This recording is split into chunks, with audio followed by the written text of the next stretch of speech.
right, you guys. This is episode 9 of the Money Musician podcast. I got my buddy here, very talented musician. He's played with a lot of cool people. He's a very talented guitar player, singer. He's playing some of the biggest stages in Vegas. This is Indie Florentino. What's up, man? What's up, man? Thank you. Thanks for being here. Man. Thank you. Yeah. So, first question. When did you start playing music? And when was your first actual show or gig? Oh, man. Give us a little background, little story. Dang. Well, I found a guitar in my dad's closet like when I was like 14. And then I kind of like learned. How old are you now? I'm 28. Okay. 28. So cool. I was like 14. I found a guitar in my dad's closet. And then he got me like some lessons from like some friend of his that works at a grocery store that knew how to play some chords. Yeah. Taught me how to play some guitar. And then that was it. Nothing really came out of it until like maybe 19. End of 19. You just kept like learning songs and stuff? Yeah, but I knew like maybe 10 songs, like 20 songs maybe by the time I was 19. But more so just in my room, just kind of noodling. Yeah. But around like end of 19 is when I was like, I really want to like do some music. I'm tired of working in a jewelry store. Oh, you worked in a jewelry store? Yeah. Okay, yeah. Yeah, so then I quit doing that, and then I just started busking on Fremont Street. So that's kind of where I first had like my first show, my first gigs. Yeah. Making tips and stuff. For anyone who doesn't know what busking is, it's just basically setting up on like a corner of the street, or I don't know, like if there's any like outdoor markets or anything, you just set up anywhere and you just start playing. Yeah. Here I was on Fremont Street. Cool. Fremont Street. So how was that? Oh, freaking sucks. Because Fremont Street is sucked, crazy. Dude. I'm like this tiny little dude, and then I barely have whiskers now, but then I looked even younger. I was 19, looking like I was 14. Yeah. So being out there, the buskers were mean. They were all very territorial about like their spots. This is my spot.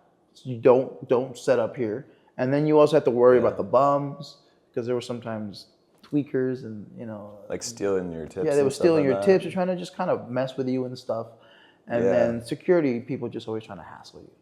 Dang, So that's it crazy, kind of yeah. sucked. It kind of sucked for sure. But you were like, what made you want to do that? You just wanted to like just start doing music somehow, and that was like the first way that you... Mm-hmm. Yeah, that's like the first idea that I had was like, I could maybe like play for tips, and if I'm lucky, I could maybe do like $80 a day. And then like if I do that like 20 times a day, I'll have enough to get by, right? And then I'll just figure it out from there. So then I did that, and I had no idea about like lounges, playing acoustic solo gigs, playing covers for like, a few $100. I had no idea. And then I remember Daniel Park. Yeah. Yeah, well, We had him on the podcast. Yeah? A few episodes ago, yeah. Oh shit. Yeah. I haven't seen him in forever, but he's the dude that he's the guy that got me my first gig. Oh, really? Nacho Daddy. No way. Yeah, the one on Fremont Street. Yeah. Yeah. So he just called. I was like playing jam sessions around town. I was playing jam sessions around town. Yeah. During the time where I was busking, and then I met Daniel, and then he got me my first solo acoustic gig. Did you ever go to, those jams that he used to put on in like downtown? Mm-hmm. Did you go to those? Maybe I saw you at those and I just didn't even meet you yet. I got to host a couple of them maybe a year after those started going on, because Daniel wasn't around and I was showing up a bunch. Yeah. So I hosted a couple of those. What a small world, yeah. Back when Kyle and B had their Vegas live sessions. Yeah. And they would do jam sessions. Yeah. That's when I would host them when they weren't around. That's crazy. Yeah. So what did you learn from busking and doing those jam sessions and stuff? Because like I have like a similar story. Like you start busking, you start doing like the open mics, you start doing those like 30-minute showcases of like original music and cover music and stuff like that. What do you think you learned in that time frame there? The development, Man, I learned to be a little bit more assertive, definitely. Really? Because With the crowd, or what do you mean? I mean more so from busking, just not letting myself be a pushover because of the problem. My main problems weren't the crowd. My main problems were just, other competitors, I guess, the other Oh, okay, buskers yeah. around that were very territorial, or they would try to bully you out of a space, or Yeah. just homeless Yeah. people coming to mess with you and stuff, trying to take your tips. So Yeah. that kind of made me have more of a thicker skin, and then And that's a that. good quality to have as like just a performer, as like a singer. You kind of have to be assertive. Yeah, I never really even thought about, oh my God, there's people walking by and I'm over here singing. I feel dumb. I feel silly because I'm nervous about having to play and sing in public. That was the last thing I was thinking about. I was Really? just thinking about, hopefully nobody tries to, beat me up today or try to steal my tips or, Right. or just try to mess with me, just to kind of punk me out of the Yeah. busking circle. So you were confident in your singing and your playing. No. No, you weren't? No. I was so bad. Really? Yeah. No. Did you take like singing lessons or anything like that, or did you No, just like learn a bunch of songs? I think a lot of my development was just brute force, just doing it wrong, Yeah. it wrong enough times where you're like, oh, whoops, all right, let's fix that now. Yeah. So a lot of it was just playing hours and hours and hours and hours, and it was maybe not the smartest way to do things, but Yeah, it's a good way. I didn't know what else to do. I was already 20 at that point, and I could Yeah. barely hold a tune. I knew maybe 5 songs. I learned a couple so I could busk and stuff, and then Yeah. a couple more. I mean, Yeah, it and pushes then, you to expand your set list. yeah, and even then, when I was busking, I was repeating the same 3 or 4 songs because Yeah. I knew that these songs were the ones that were most likely going to get me tips. Thinking out loud got me through so many of like my hard times, because that song was like my number one song that people tip to all the time. I always got tipped with that song. Oh, So nice. when I was busking, I would play Thinking Out Loud every single night, Yeah. 100 times a night. Yeah. Wow. So you have a connection with that song. Yeah. Definitely. Yeah, thanks, Ed. You paid my rent. You got us both paid. That's cool. That's cool. And I feel like you're like a really good singer. Like you're a great guitar player too. Like how did you like singing? Like when I first started, singing was the hardest. Like I started as a guitar player and then learned how to sing, and singing has always been the hardest for me. How did you learn how to sing? Was it just learning all those songs? Like did you take lessons ever or something? Or A lot of YouTube for sure. YouTube? A lot of YouTube. just like watching other singers? I tell people I went to YTU for school. I went to YouTube University. Yeah. Just vocal warm-ups all the time, or I look up how to sing Here I Go Again. Oh, interesting. What was it again? Whitesnake? Yeah. Here I Go, how to sing. And there'll be hundreds of videos of people telling you their opinion on how to sing that specific song. And yeah, just that. Just YouTube all day. Yeah, YouTube University. For sure, yeah. Yeah, that's solid. Yeah, lessons have never really been my thing, because everyone has their way of explaining things to you. And then Right. sometimes they say, well, try to sing from your chest. I'm like, I'm trying. I think I am, but I don't know what you really, like, what the hell? Yeah. I don't get it. Yeah. But just a lot of brute force. Yeah, and also learning like, I mean, even like Ed Sheeran songs are pretty difficult to sing, or like when you learn a bunch of new covers, it kind of pushes you in those different realms. Like you're learning a new melody, or you're trying to go for a note that you've never hit before, or stuff like that. And did you feel like that played a role in any of it, or just having to learn those cover songs, like expanding your set? Do you feel like that like helped you out? Yeah, definitely. I mean, the cool thing about covers that I love a lot is like, you literally have to. Well, the way that I think about it is you kind of put yourself in somebody else's shoes when you try to sing specific songs. Like a good example is "This Is How We Do It," Montel Jordan. Yeah. It's kind of a singy, rappy type of song. Yeah. And it's one of those songs where you really have to learn how to sing it like the record. Yeah. Because it really has this certain feel to it that I really pay a lot of attention to. So I mean, those songs really help me a lot, kind of just understand better ways on how to sing differently. And then I have to learn stuff like Man in a Box, Alice in Chains. And then it really just helps me develop different ways of singing for sure. And Right, right. It's helped me learn a lot. Cover music has definitely helped me learn how to be a better singer for sure. Yeah, because it's all the R&B stuff. There's a lot of like interesting little riffs, or even in like country music. Country music will have like certain little country, twang. yeah, the twang, and then they'll have They're a lot more country harsher. riffs. They're a lot more harsh on their R's. Hard, you know. Oh yeah. Yeah. Certain songs like pop punk emo stuff really emphasize their Y's.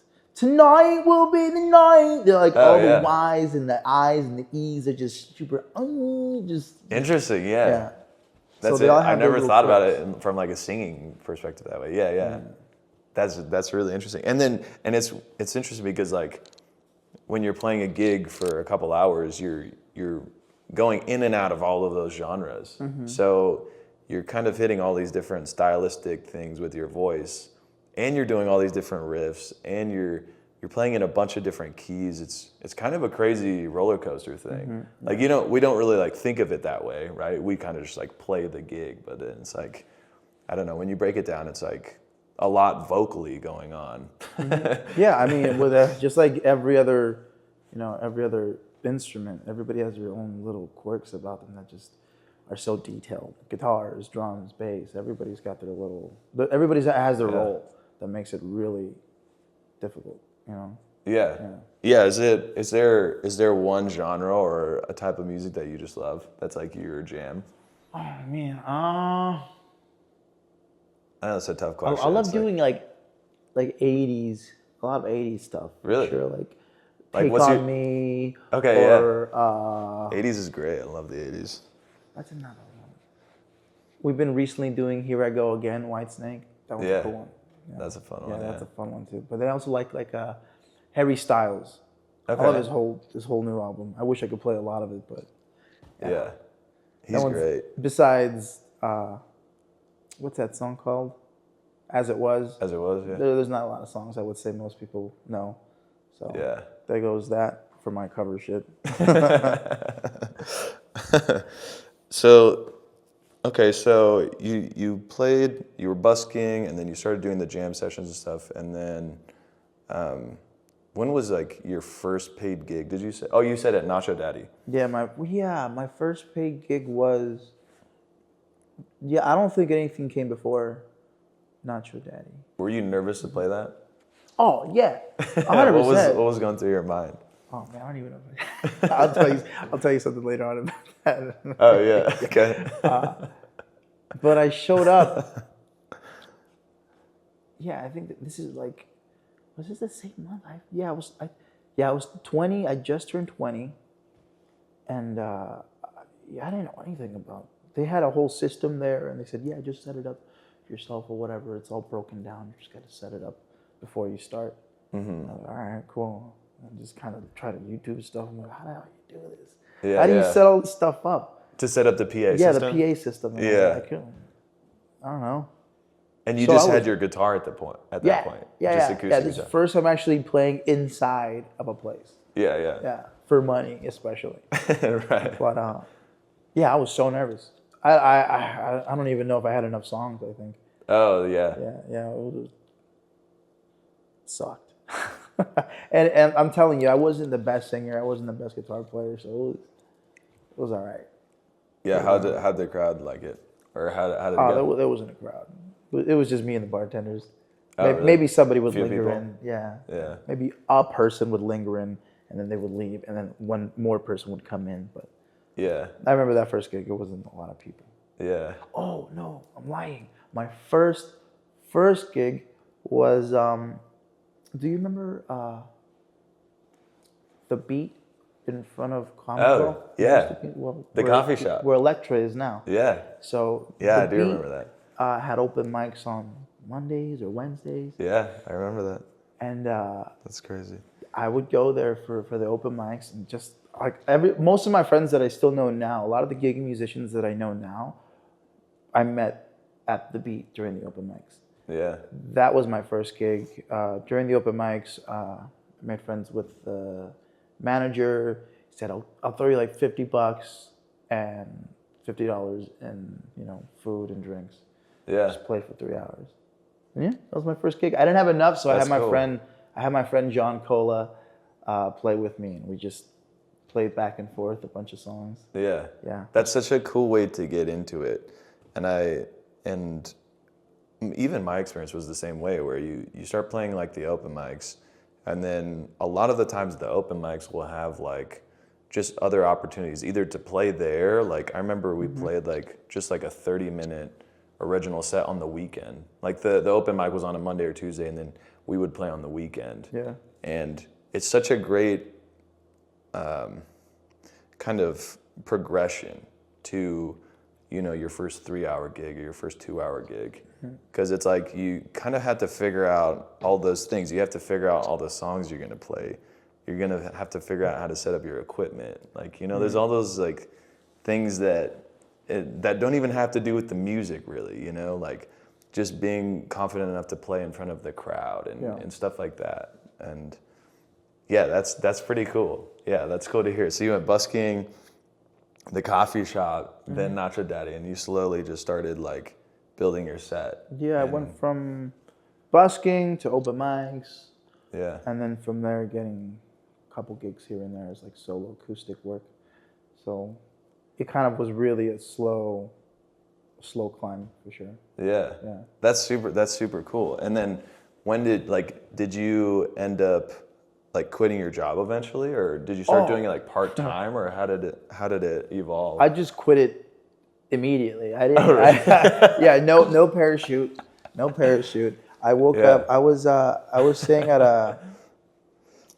So when I was like 19, 20, I was staying over at my friend's apartment all the time, and the apartment complex was basically the dorms for the college, the Art Institute out in Henderson. Okay, yeah. And I was over there so much that I basically went to college for free. I stayed in the nice. dorms. I got everything for free. I was there that much. One day I woke up late for work, and I have a bunch of texts saying, "Hey, where are you? Where are you? You're late for work." And I was a key holder, like one of those people that has to open the store. So I was supposed to be there, and there was nobody to open the store. And this is like at the Venetian Crystal, whatever, the Venetian shops. I'm not going to say the jewelry store, but woke up late for work, and I flipped a coin. I was like, you know what? If it lands on heads, I'm going to quit my job today. Flipped it, landed on tails, and I was like, I'm still going to quit my job. Whatever. So, yeah, I just texted them saying, Nice. hey, I'm quitting my job. I'm done. They gave me my last paycheck, and with that, I got like a generator, those $100 generators from Walmart. Yeah. And then I just used that to power my speakers when I would go busking. Whoa. Yeah. That's a crazy just like flip. Like you just decided and just went for it. Yeah, and I don't know, I had this weird, it sounds kind of like cheesy now and kind of, I don't know, kind of cliche, but I promised myself, I was like, you know what, from here on out, I'm not going to make any money unless it's through music in some way. Yeah. There's no other way that I'm going to make money. I'm not going to take a gardening job or anything else. Yeah. I'm going to just only make money through music, no matter what. Like if you don't have enough money, just figure it out. You're going to have to figure it out. Yeah. But you're not allowed to make any money unless you make it through music somehow. That's super. Yeah. Yeah, and then That's super cool. that's all I did really. Yeah. It's honestly I remember writing down I just want to do music full time. So that's like it sounds cheesy, but it's like, dude, it's weird because when you work any other job, you're just thinking about music most of the time, or like you feel like you're just in the wrong place almost. It seems like. Yeah, for sure. When I was at my job, a lot of it was just standing around for 8 hours. Like no one would walk into the store. Maybe some rich old lady would come in and buy out a bunch of stuff and give me my commission for the day. Yeah. But besides that, I literally just stood around for 8 hours. I was getting paid just to waste my time. That's what I was getting paid for. Yeah, it feels like you're wasting. Yeah, you're wasting your life. And I think that's what really did it. I think that was like the last thing where I noticed how much time I had on my hands just standing there to just think. You know, I was just there, just thinking, like, what am I doing here? Right. You know? And it also sucked because the jewelry store I would work for, they would send me to all the casino locations. So I would be at the Paris, I would be at Mandalay Bay, I would be at the Venetian, and I would just see all these people having fun, or all like celebrities walking by, or you know, the bands across the way playing at a lounge. Yeah. I was like, what am I doing here, man? Like, this sucks. Yeah. I'm so tired of it. So a lot of thinking. Yeah. I wasn't working. I was just standing around. Yeah, and that's painful. Like that thinking is painful. Like, yeah, honestly, it's the same story. I was at Barnes and Noble, and I was just standing around thinking about music. Yeah, it's like painful, just like stagnation, and then that pushes you to just make the jump. Yeah, You and know? it's not like it's all like unicorns and rainbows now either. Right, But, right. Even like on a crappy day, or something goes wrong, or you know, other struggles within, you know, the musical journey, it's still worth it for sure. You know, 100%. Especially on days when you have a cool gig, like what was it? Yeah. I think last month we had a private event and we played to like 1,500 people, Whoa. and it was like, That's sick. I was like, all that other stuff, totally worth it now. Totally worth it. Totally worth it. What's rent? What's rent? I don't know what that is right now. Yeah, you're like, you just think of like how like if you could see two life paths. One, you take the path of music. One, you just would have just stayed at the jewelry store or wherever you were working. How that would have played out. It's just so interesting, and you could never find out. But it's like, it's like, I don't know what would have happened if you would have just not made that decision, right? You just it's interesting. Yeah, I always had like this weird mindset growing up for some reason. I was never the smartest in school. Honestly, I wasn't even average in school. I was always an F student. I had like a B in like PE, I think. Right. But so I just always thought I wasn't really gonna do much, you know, because everyone would always tell me that if you're not good in school, what are you gonna do? Right. You have to go to college, or you have to make money. Yeah. Everything requires a high school diploma. So if you can't even get through high school, how are you even gonna get a regular job?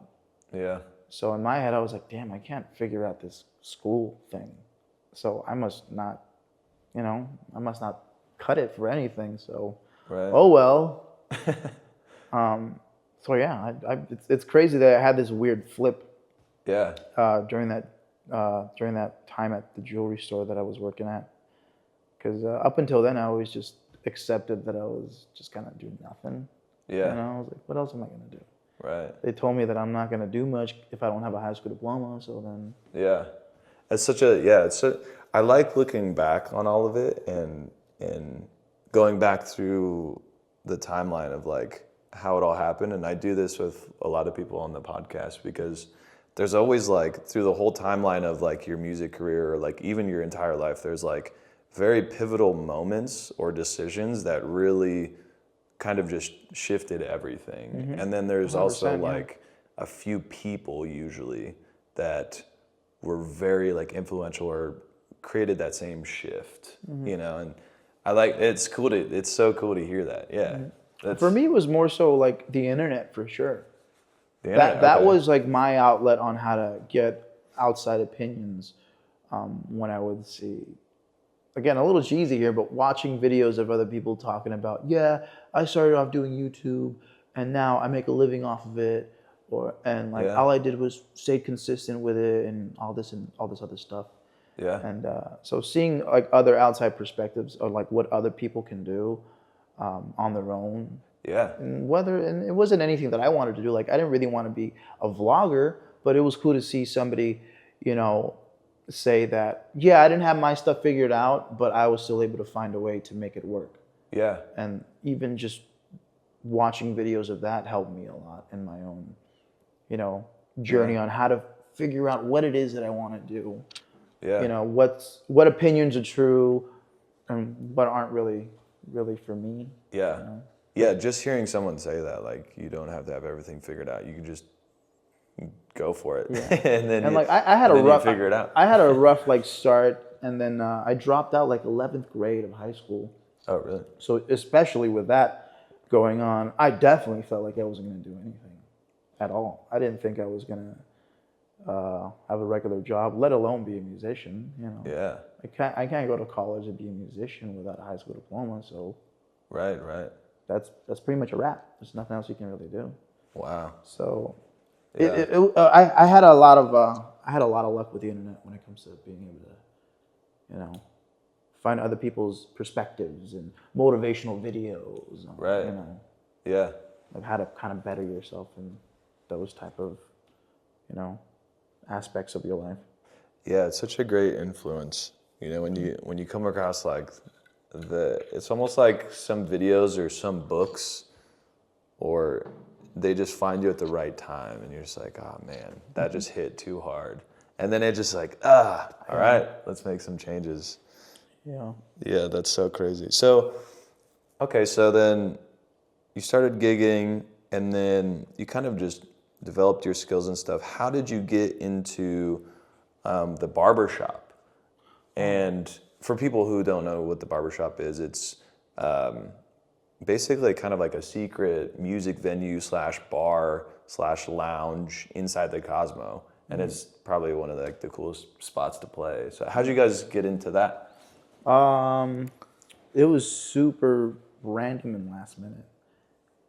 They do like annual Battle of the Bands, Okay. the barbershop, and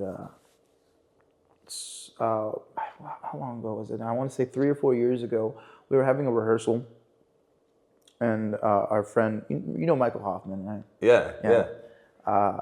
He was on drums, and we were having like a 15-minute break in between, and he mentioned, he was like, "Hey guys, in case you're interested, they're having a Battle of the Bands tomorrow." Just casually throws it out. So if you guys want to do that or something, I can't go.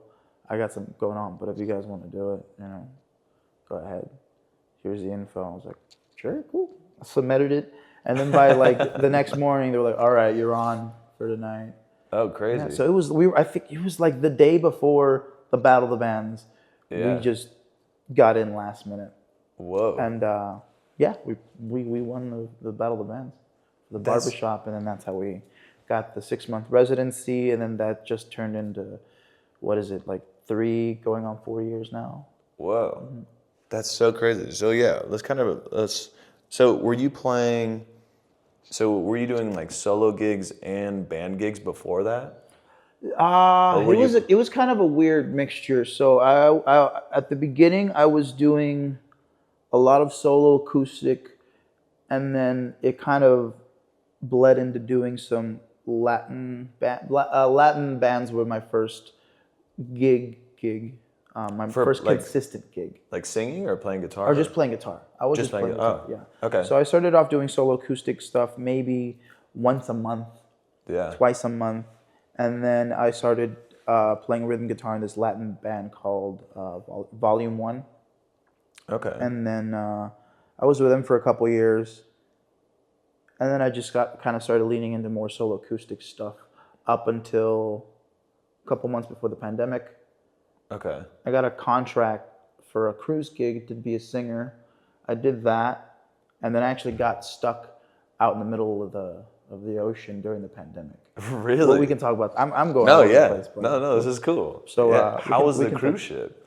Oh. Was it, you did solo stuff on the cruise ship? Yeah, it was also another last minute thing, which goes to show you last minute opportunities are never going to come at your convenience, but those are the ones that you should take for sure. Yeah, I like that. It's like it's like at the most inconvenient time, that's when you get like these badass opportunities. It's crazy. It's always happened like that. But the same thing with the cruise ship. And and it seems like every time those come up, you just go for it, and and it works out in a great way. And it's never been this. It's never worked out like perfectly. It's always, I have to make some sacrifices and stuff like that just to make it work. Yeah. But there always been like a great opportunity for me whenever I take them. But I got into the cruise ship last minute through an agency out here. They had somebody drop out, and they needed somebody to meet up with the band in like 2 weeks. Yeah. And luckily, my lease was ending. Oh, see, it's perfect timing. Yeah. So, well, it's kind of contradictory what I just said, but you get. Oh yeah. Yeah, it was perfect timing. So I left my lease, and I joined this cruise ship. I flew out to Florida to these like rehearsal studios. They put us up in a condo, and I met the band. It was just like a bunch of people from all over the world. The trumpet player was Russian, the guitar player was Ukrainian, the bass player was from Mexico City. And did they reach out to you, or did you like submit something, or like how did that happen? There's an agency out here that works with a cruise ship line. Yeah. And that agency was also booking the Latin band that I was the guitar player for. Gotcha. Okay. So they knew I was singing and doing solo acoustic stuff on the side. And they wanted you to sing for the band on the cruise ship? No, I was like a last minute fill-in. Like as in they were desperate. They literally needed somebody there in less than 2 weeks. So they were just like, yeah, you're available, all right, let's go. Wow. And that was when COVID started? Or that's right before, I want to say like 5 months before COVID started, 5-6 months. And the contract was for 6 months? Contract was for 9 months. 9 months, okay. Yeah, it was going to be a 9-month contract. Whoa.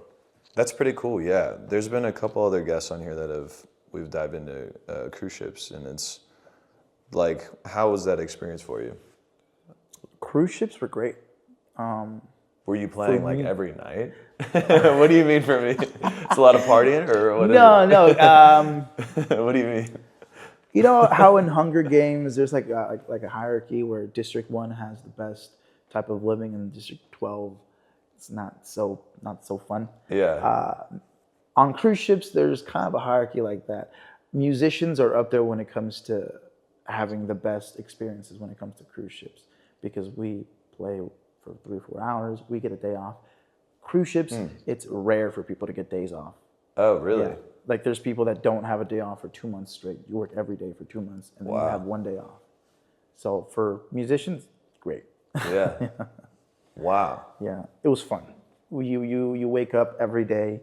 You don't know where you are, what day it is, what time it is. You could be in Jamaica for all you know, if you're not keeping it on top of your schedule. Right. Yeah.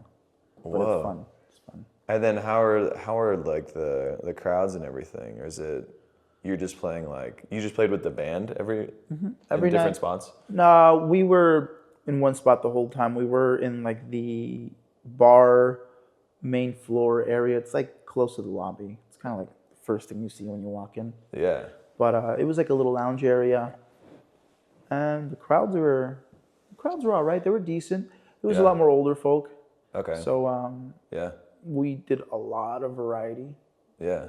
From Frankie Valli and Sam Cooke to, whatever was popular at the time. Shut Up and Dance. Okay. Yeah.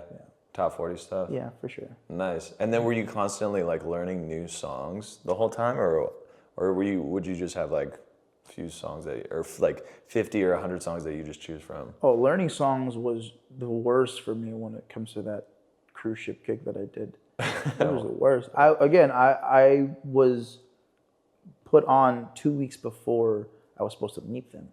These guys already had the gig 6 months in advance. Oh, crazy. When they sent me the set list, it was like 300 songs of things I've absolutely never heard of.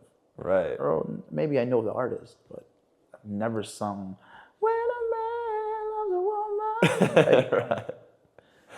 But, dang, so you had to learn a bunch in just 2 weeks. Like Mustang Sally and all this stuff. And again, I'm like, at this point, I'm 23, and I've done some solo acoustic stuff, but I have like maybe 80 songs in my pocket, 100 songs. Yeah. And none of them are the songs on the set list. Oh, right. So I had 2 weeks and about 300 songs. They were chewing me out every day from day one. Wow. Yeah. They were like, "You're getting paid to do this, dude. You better hurry up." That's insane. And then, so what happened when COVID happened? You got stuck on the ship? I got stuck on the ship. So we're on the cruise ship, and we start hearing rumors about what's going on, and it's on the TVs and all, all the scares. Yeah. And then they call a team meeting one day in the theater, and then they tell us, just so you guys know, we're going to be limiting your access to guest privileges because of what's going on. So, until further notice, you're not allowed in guest areas. We'll let you know of any changes. Yeah. Then when like another week passes by, we get another team meeting, and then they tell us, okay, so next time we port, we're going to be dropping off all the guests, and we're shutting down production. Wow. We'll let you know of any updates, but that's about it. And you guys had to stay on the ship? We had to stay on the ship. Everyone's asking questions like, can we go to Walmart one more time? Like, nope, nobody's allowed off the ship. Some guy raises his hand. He's like, hey, I'm from South Africa, and I just signed on today. What happens to me? He's like, you're stuck on board. Wow. He's like, I was only supposed to be here for this cruise. Right. And then go home. He wasn't there for a 6-month contract. He was there for a week, and then he was supposed to leave. Oh, that guy got stuck on board with us. Dude, and how long was that? How long did you There were stay people on there for like up to 6 months, 9 months, stuck on board. But I was there for maybe 2 months. Oh my gosh. Yeah. That's crazy. But it wasn't that bad. It wasn't that bad? They kept everything open. The bars were open, the buffets were open. And there was no guests? No, it was just us then. It was the craziest thing ever. Like, you ever see those TV shows of like everybody disappears and there's just one person and they're just running through Walmart, and like, it felt like that. Where like there's nobody around but like. So you guys became the guests. Mm-hmm. We became the guests. It's like the one and only time where there was no guests, but everything was still running. They had the buffets going, the bars, they had a DJ playing, they had everything going. Yeah. And you're on the water. You're just good views and dude, wow. But it got old real quick. Oh, did it? Yeah. Like by the 3rd week, we were all sick of drinking every night. Yeah. Were you guys still playing? Like, did they still have you work? No. Or there was because there's no guests, right? We played one show for like just people on board, just to keep the workers entertained. Yeah. That's all we did. Like, you could go and see the full production show down at the theater. Yeah. Because they had nothing to do, so they would just entertain each other. It's it. Dude, what a crazy thing. Dude. It was crazy, dude. I remember things got so boring after a while. It was Groundhog's Day. You wake up at 2 p.m, you go to the buffet, come back to your room, take a nap, wake up, you go get drunk with your friends. Yeah, just gonna party. Yeah, and then one day our piano bar entertainer, I should be saying. One day our piano bar entertainer got so fed up with it, he's like, I need some type of change. Tonight, we're all going down to the piano bar. I'm gonna unlock the doors. All going in, bring your booze. We're playing the piano till morning. Hey, there you go. It was crazy. Yeah, people had their shirts off and everything. It was a time for sure. That's great. That's funny. Oh yeah, so you were doing solo stuff, then you played with the Latin band, and then you went on the cruise ship. And then that led you to the Battle of the Bands. Mm-hmm. After the cruise ship, I came back home, slept on my parents' couch for like a year. Yeah. and we're gigging at that time and just... No. There wasn't any gigs until maybe... Oh, this was still COVID. Yeah. During COVID, once I got back home, it still went on for like another year. Yeah. Were you like still doing a lot of music, or were you doing like content at that time, or what were you doing? Nothing, just chilling? I was bummed, dude. I was like, man, like things are just starting to take off, and now I'm like screwed over, like by Mother Earth. Like it sucked. I'm like man, like I spent so much time struggling, busking, and just eating crap. Yeah. Metaphorically, but and things are finally taking off, and then a freaking worldwide pandemic. What the hell? Yeah. Yeah. So I was definitely. I was down and out at that point. I was bummed. Yeah. I wasn't doing nothing. And so the music finally, well, when the world came back after all that, and then you started gigging, then it was, dang, so you did, and that was like a year after, that was like a year before Barbershop? Yeah. Basically, the pandemic was actually like, it was a blessing in disguise, because Really? at first I was upset and sad because I felt like right as I'm having a more stable career with music, everything just gets shut down. I Yeah. thought that was going to be the end of it. Like, no one's going to remember to call me back. Right, right. But it ended up being like the best way that I was able to get my foot into the door when it comes to gigging around town. Really? Up until then, I was just like an on-call guy. Somebody that will Okay. call when somebody's sick. Right. But when the pandemic, well, when things started to open back up, that's when, a lot of musicians really weren't available. They moved on to other Oh, things, other yeah. businesses. They Right. retire or something. So that left them with none of the regulars anymore. So Yeah. that's where I started to get the calls about playing more consistently every Friday over here, Yeah. every Saturday over here, and then kind of got the idea to start a band. I was like, hey, I would submit to my agent, I got a band together now. Here's a video if you want to maybe book me as a band. Yeah. And then because things are just opening back up, that was my foot in the door. Yeah. Got to play Mandalay Bay and Golden Nugget and Mirage and Yeah. all those spots. And then that's what led me to, having to rehearse more all the time so I could learn more songs. Yeah. Having my friend Michael Hoffman on drums rehearsing with us, and then that led to the conversation about Barbershop. Whoa, that's crazy. Mm-hmm. And has how has Barbershop helped in any way, playing that venue? Ah, Or even just playing the band gigs in general, and being on a stage where you're kind of like the main focus. Like, how do you think it's helped you in any way?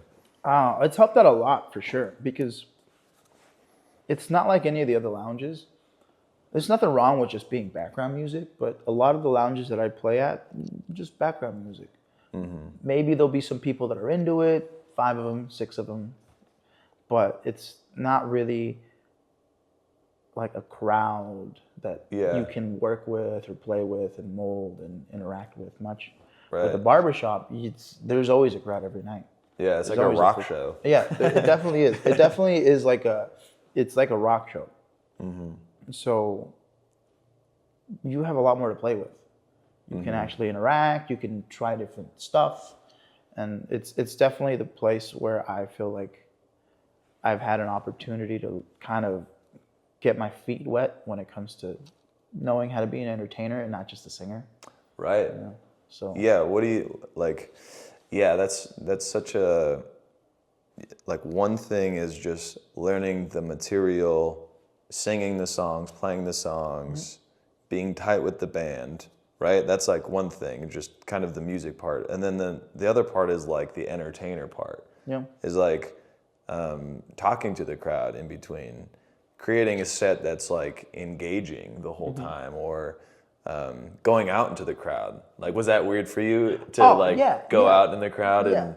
and I don't for know. sure. Like I've learned how to. Well, I'm not saying I'm perfect at it. There's a lot of awkward things that I still do, but I'll look back at videos of me at the barbershop, and I'll just think about how can I look less awkward or less uncomfortable with how I'm moving.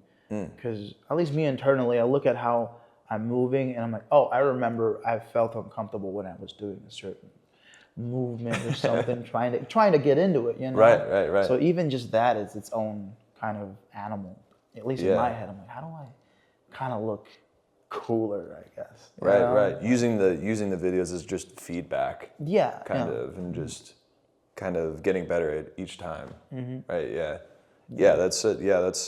It is a weird thing, like, especially when you get all wireless. You got a wireless mic, you got a wireless guitar pack, and just kind of, I don't know, the people, you have to be like into the music for the people to be into the music. You know, you can't just be standing up there just playing a song. It's like you have to get into it, and there's like that whole entertainer part to learn. It's a whole nother thing, you know. Yeah, it really is. And I feel like you're really good at it, Yeah. and that's why it's like I think it's cool to talk about, because I don't think it gets talked about enough. You know, we get told like learn the music right, all this stuff, but the entertainer thing is so much more. It's as important, you know. And it's like a weird gray area because how do I say this? Like one thing I noticed is that for you to have like a crowd, it's mostly you become popular enough to draw people to your music that they want to hear your stuff. Right, So they're right. already automatically engaged into it.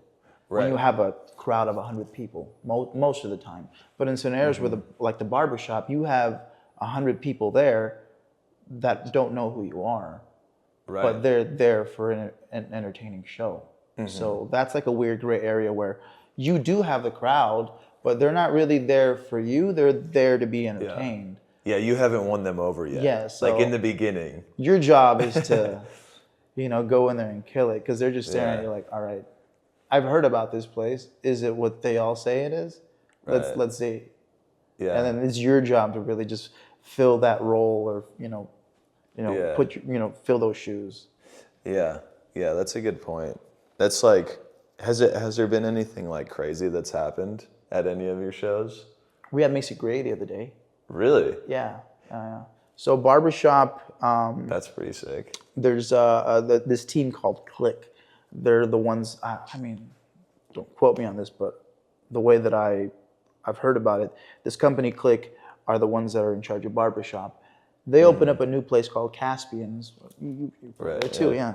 This Yeah. guy. And we've all started to play at Caspian's now. Yeah. And the other day during our gig, Macy Gray just walked in, and then she was like, "Can I sing a song?" I'm like, "Oh yeah, Yeah, Yeah, you can sing a song." absolutely. Yeah. So that's so far the craziest thing that's happened at a gig.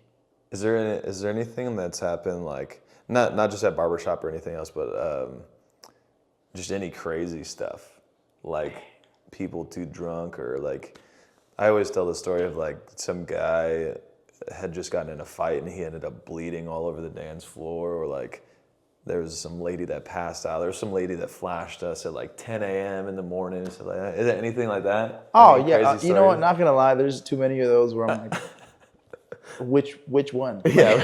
Yeah, there's always some drunk dude that comes in and just stinks up the joint. And I don't mean like he stinks. I mean as in there's a bunch of people in the front having a good time, a bunch of ladies just dancing and stuff. Yeah, yeah. And this drunk dude comes over just trying to insert himself into the situation. It just makes everybody disperse. Yeah, I yeah. hate those people, man. I'm Just like, the "Man, negative get this guy outta aura. here." Yeah. It's like yeah. Yeah. We've had people like that. We've had people that just get up on stage in the middle of a song, like, yeah, and then just jump right off. Like, yeah. Well, yeah, we're not allowed to play Rage Against the Machine because we have too many people out there that think it's a pit now. Oh, yeah. But That's I funny. mean, yeah, we get the regular drunk guy trying to start a fight, or Yeah. the occasional flash of a booby. Yeah, Yeah. that's the barbershop, Yeah. Yeah, 100%. That's so funny. Yeah, it's crazy too, because that place has had a bunch of celebrities come through. Like you said, Macy Gray came through. Bruno Mars has been there. Bruno Mars, Kevin DeGraw, Rod Stewart. Rod Stewart, Zach Bryan, or Yeah, well, a couple country guys. chicken fried guy. What's his name? Oh, Zach Brown. Zach Brown. Zach Brown. There's honestly too many to count. Machine Gun Kelly, Travis Barker's been there. That's crazy. What's Machine Gun Kelly's? Megan Fox. Megan Fox. One of the Kardashians have been there. Yeah.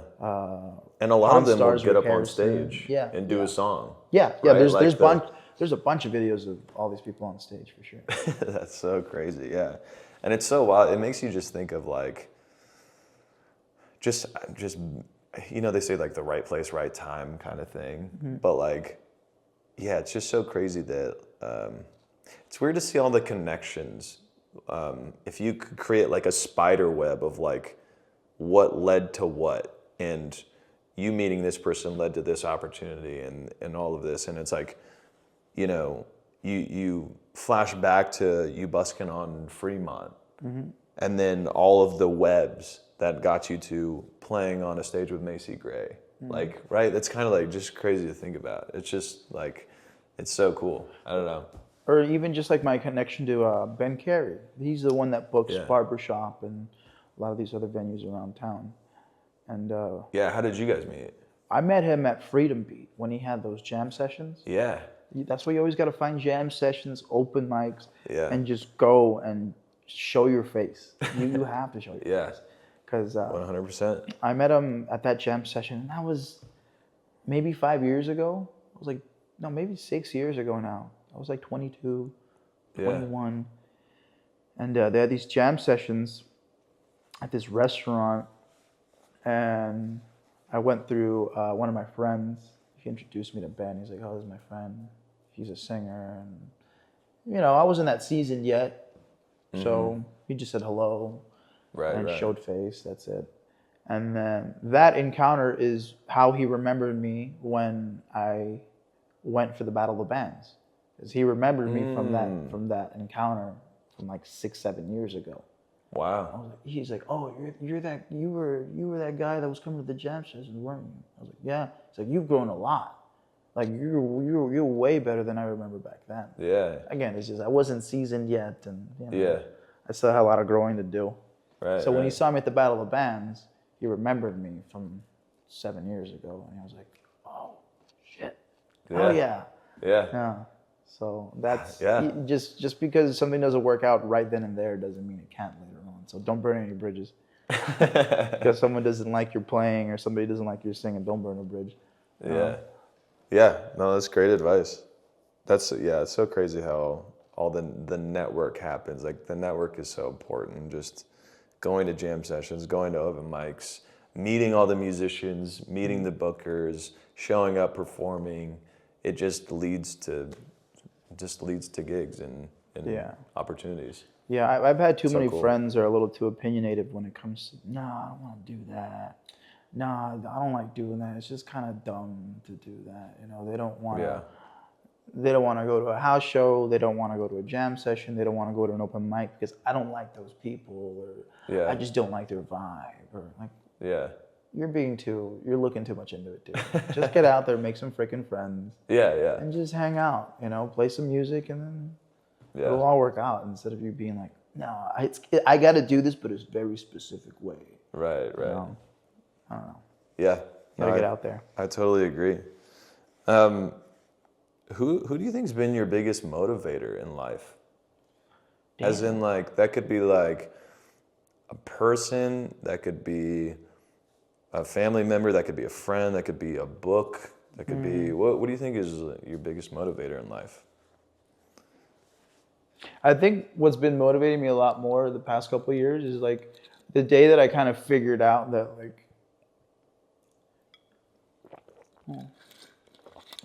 what motivates me is like when I figured out that there's no guarantee that if I'm gonna be reincarnated another time or if I'm going to heaven or stuff like that. I just have lists right now. Like, I don't. Right. I have like 70 summers. Like before it's kind of just done, you know. So That's an interesting way to look at it. like it's a Like little it's a little cynical, but No, that's cool though. Like how many years you have left? Just how many summers? You have 70 summers. If you live to I have like maybe 100. 55 now. I have like 55 summers. Yeah. But I don't mean that in a negative way. I just think about like, what can I do to just like get my fill of whatever this is? You know? Yeah. And I don't mean like getting drunk and messed up every day, but just doing cool things like playing with Macy Gray. Right. Or, you know, just playing music every night. And then I get to, you know, sing to a bunch of people on New Year's Eve and, you know, count down the seconds to midnight. Yeah. You know, that's a fun way to live, I think. 100%. I get to go paddleboarding with my friends during the summers and just hang out with my family. And it's just, that's what motivates me. It's like, it's kind of, there's a beauty in like knowing that nothing is really forever. Right. You know? Right. It's like, it makes it that much more special, I think, you know? Yeah. So that's what motivates me to just, you know, I would love to be some famous artist or something. And sometimes certain gigs are a bit of a drag because, you know, I don't want to sing "Don't Stop Believing Tonight," you know? But that definitely does help me think of like, you know what? Not a lot of people get to do this, and I'm not gonna be able to do this forever. Just these are the glory days, so why not just, you know, just bask in it now while you can. Yeah, just enjoy it. Yeah, that's a great answer. Yeah, great answer. Cool. Where can people find you? All over, just Google up Indie Florentino, and What's you can your find Instagram handle? my Instagram is Indie Florentino, INDIE Florentino, not Florentine. People call me Florentine. Oh, with the E?